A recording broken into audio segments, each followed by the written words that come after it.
Anyone else?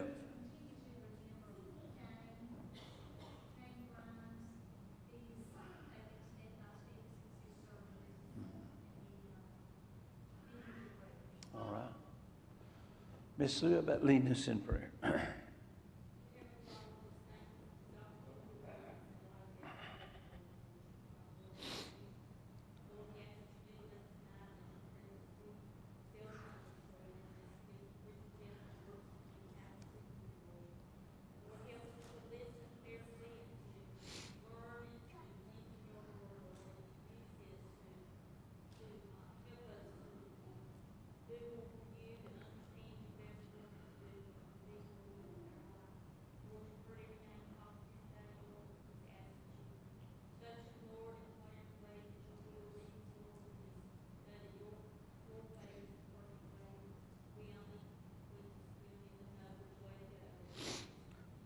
Yes, Lord.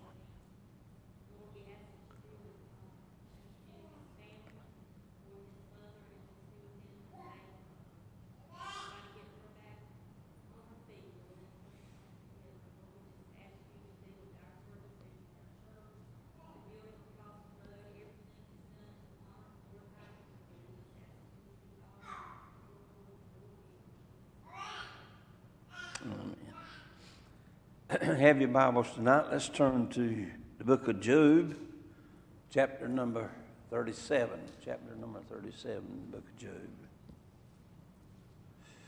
Now, chapter number 37 does not open up with who is making this statement, but it does appear that it's a continuation of chapter 36 in the Ehud's statement, but it could be part of his and part of Job's too, but I'm thinking that it was probably more his finishing up his speech.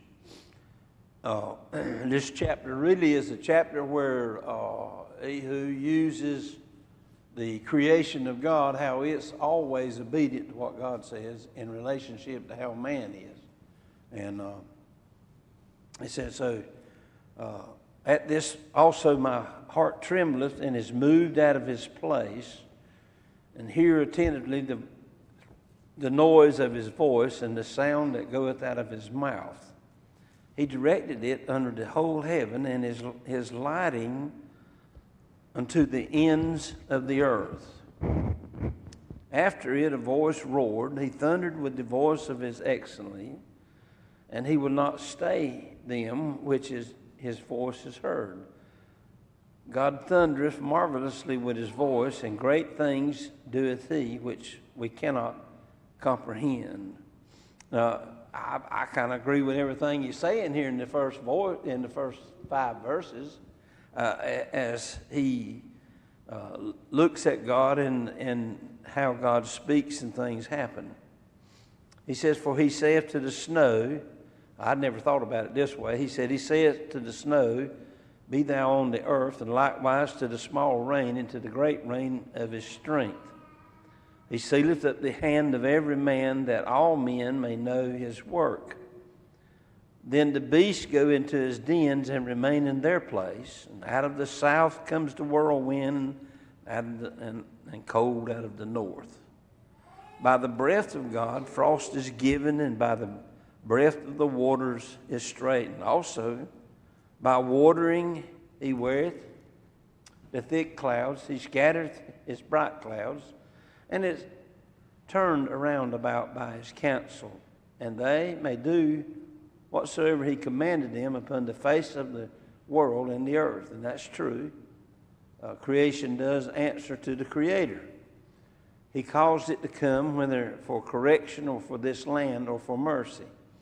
Hearken to this, O Job. So that's the reason I think it was Elihu who wrote this, because of this particular verse that's inserted in here. It says, hearken to this. O Job, stand still and consider the marvelous works of God. Now, where's Elihu good here? Remember now, he's laid out the groundwork that all creation does what? And it exists, and it does. And is that true today? It exists because of what? because of him. Nothing goes on that God doesn't know about. And now in verse 13, he says he caused it to come, whether for correction or whether for his land or for mercy. And that's also true.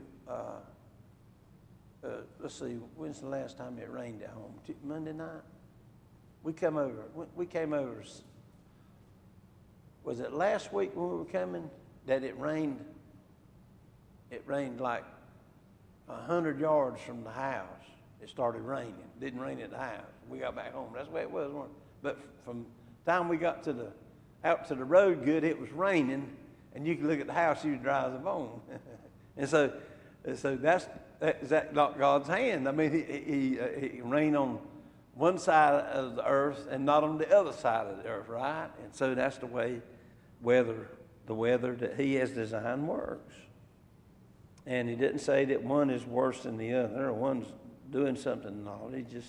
He sends the rain at his discretion. Now, I think that's all of us to understand that. And then he directs this thoughts and directed to Job, because he uses the word what?